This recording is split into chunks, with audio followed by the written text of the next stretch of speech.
लोमड़ी और सारस की दावत की कहानी। बहुत पुरानी बात है। एक जंगल में एक लोमड़ी और एक सारस रहते थे।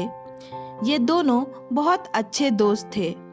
सारस रोजाना लोमड़ी को तालाब से मछली पकड़कर खाने के लिए देता था। इस प्रकार दोनों की दोस्ती बहुत गहरी होती चली गई। सारस बहुत सीधा साधा था, लेकिन लोमड़ी बहुत शैतान और चालाक थी। वह हमेशा दूसरों को परेशान किया करती थी। उसे दूसरों का अपमान करने और मजाक उड़ाने में बहुत मजा आता था। एक दिन उसने सोचा कि क्यों ना एक बार सारस का भी अपमान किया जाए और उसका मजाक उड़ाया जाए। ऐसा सोचकर उसने सारस को दावत पर बुलाया। उसने जानबूझकर सूप एक प्लेट में परोसा। उसे पता था कि सारस प्लेट में से सूप को नहीं पी सकता। उसे सूप ना पीता देख लोमड़ी मन ही मन बहुत खुश हुई और झूठी चिंता दिखाते हुए सारस से पूछने लगी कि क्या बात है मित्र, सूप पसंद नहीं आया क्या? सारस बोला, नहीं मित्र, यह तो बहुत स्वादिष्ट है।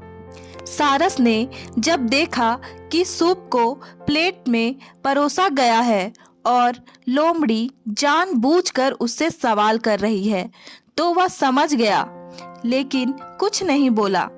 उस दिन सारस को अपमान सहने के साथ ही भूखा भी रहना पड़ा। लेकिन जाते जाते सारस ने भी उसे अपने यहाँ दावत पर बुलाया और लोमड़ी दूसरे ही दिन सारस के घर दावत पर पहुंच गई।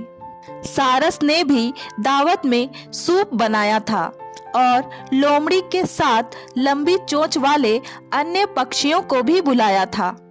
सारस ने सूप को सुराही में परोसा। सुराही का मुंह इतना छोटा था कि उसमें बस चोंच ही अंदर जा सकती थी। लोमड़ी पूरा टाइम सुराही और अन्य सभी पक्षियों को सूप पीते देख रही थी। इसी बीच सारस ने पूछा कि क्या बात है मित्र, सूप अच्छा नहीं लगा क्या? लोमड़ी को अचानक अपने शब्द याद आ गए। सभी बोले कि सूप बहुत स्वादिष्ट है। लोमड़ी को भी सभी की हाँ में हाँ मिलाना पड़ा। यह सब देख लोमड़ी अपने आप में बहुत अपमानित महसूस कर रही थी, लेकिन कुछ कह नहीं सकी। कहानी से सीख, हमें कभी भी किसी का अपमान नहीं करना चाहिए। हम जैसा दूसरों के साथ करते हैं वैसा ही हमारे साथ होता है।